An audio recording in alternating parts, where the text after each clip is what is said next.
nebeskog kiseonika. Taj vrh nas odmara, duši daje krila kako bi sveukupna ličnost postala radosno postojanje.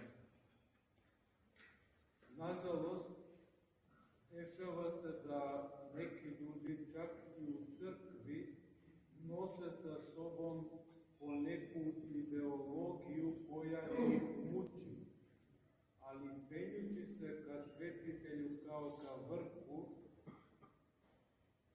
ljudi preobražavaju i ostavljaju ideološko hrišćanstvo bez radosnog postojanja i počinju da žive hrišćanstvo kao svetu liturgiju, kao neprestanu radost, jednostavno rečeno kao život. Svetitelj koga danas praznujemo, Sveti Ignatije Bogonosac, jeste svetitelj radosti. Neko bi sa pravom pitao, a zašto baš svetitelj radosti? Gledajte, sećate se iz njegovog žitija kako je Sveti Ignatije išao ka Rimu kao ka svom kraju. Tako i ljudi koji se kreću svaki ka svom Rimu, dakle ka svojoj smrti, jednostavno desi se da ih prolazak vremena toliko uplaši jer ih podsjeća na ljudsku raspadljivost. I zaista podsjeća ih da nam je vreme ovde ograničeno i da nas upravo vreme vodi ka kraju. Dakle, sasvim je jasno da sve izvan crkve, dakle sve u svetu miriše na smrt. I zaista svet nam to svakodnevno javlja. Svakodnevno smo bombardovani lošim vestima. Veoma retko se čuje nešto dobro i lepo. Takvo je postojanje ako ga gledamo u okvirima ovog sveta. Ali u crkvi se događa nešto sasvim drugo. U crkvi se događa jedan paradoks. I Hristos je jedan veliki paradoks. Hristos je skandal kroz sve epohe. U crkvi mi praznujemo prolazak vremena i istovremeno praznujemo dolazak jednog novog vremena, čiji predukus živimo upravo na božanstvenoj liturgiji.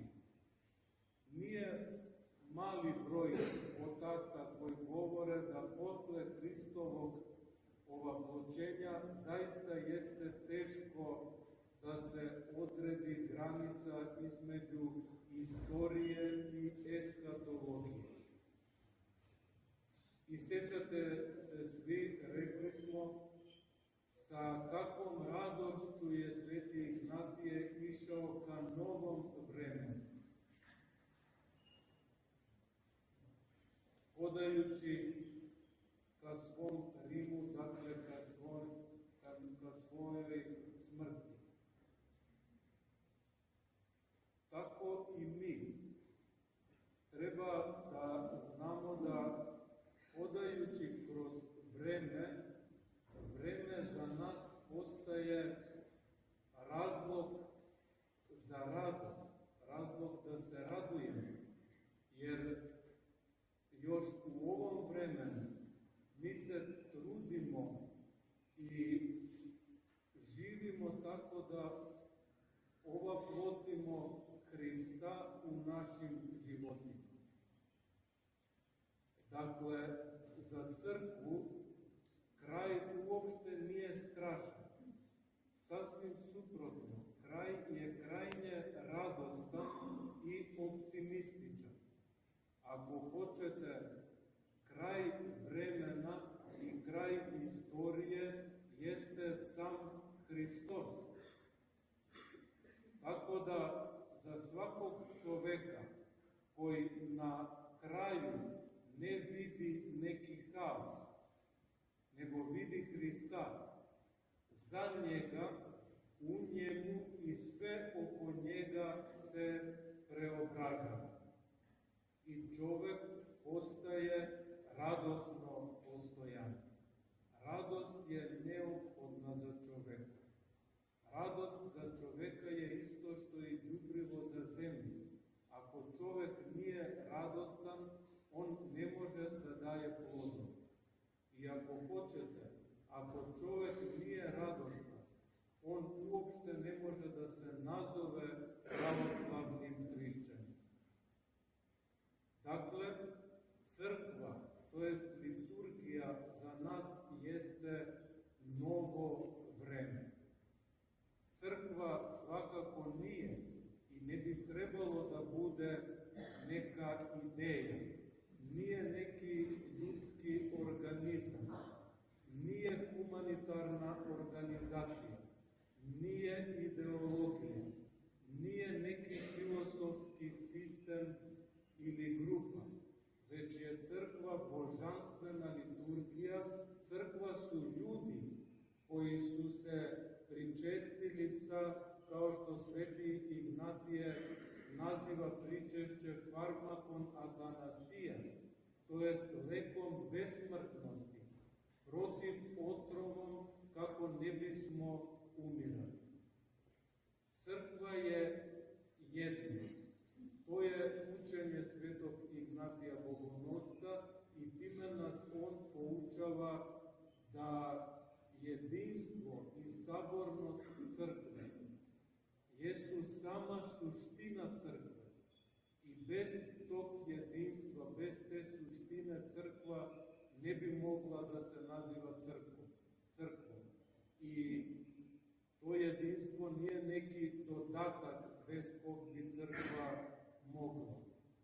Sveti Ignatije još postavlja i osnove eklesiologije, to jest nauke o crkvi, i govori da je crkva, to jest liturgija, tamo gde je episkop, a po njegovim rečima episkop je istopon ke tipon Hristu, to jest episkop je na mestu Hristovom i njegovo svešteno poslanstvo prvenstveno je da služi svetu liturgiju i da čuva jedinstvo crkve kao zenicu oka.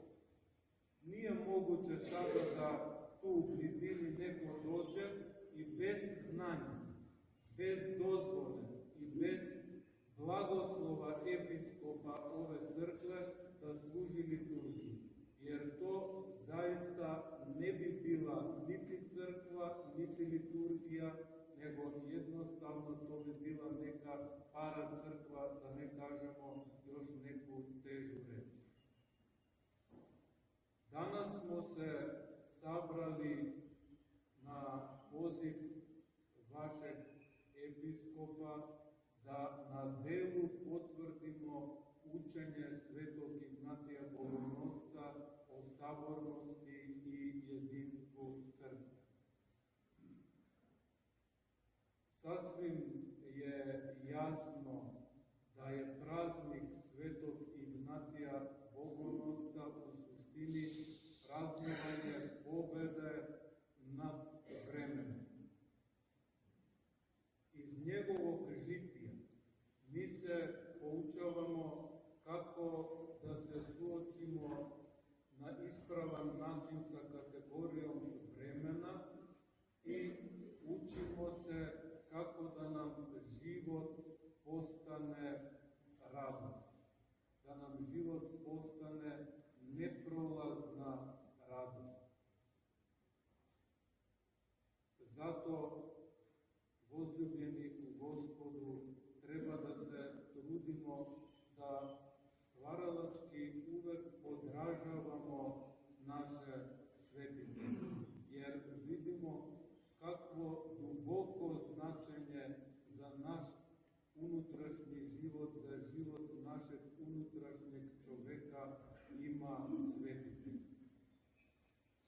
svetitelj je radosno postojanje i svako treba da sebi nađe jednog svetitelja i tamo da diše taj prelepi nebeski vision i da to ovaploti u svom životu, u svom postojanju.